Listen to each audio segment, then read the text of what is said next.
Empreza de husi Malázia, hakarak investimentu e Timor-Leste.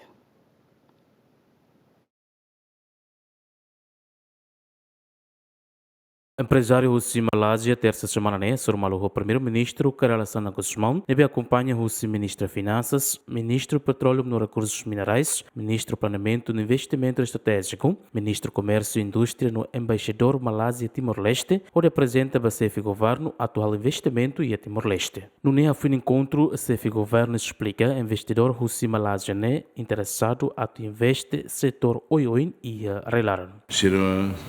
Interessado também investe em Timor.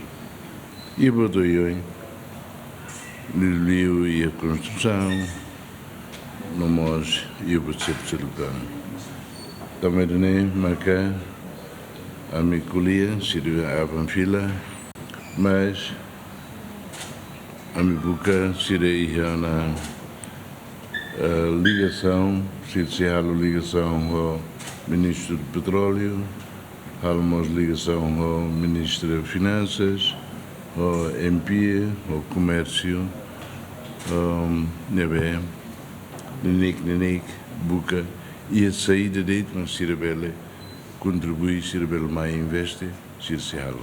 Dirigente empresa ne agradece ao governo, também a discussão na BMACDIAT, onde bel hal investimento e Timor-Leste. I think we had a very fruitful discussion today, very productive one, and we're looking forward to work towards an investment in Timor-Leste and working towards with the cabinet members, and we are hopeful for a very, very long and lasting partnership.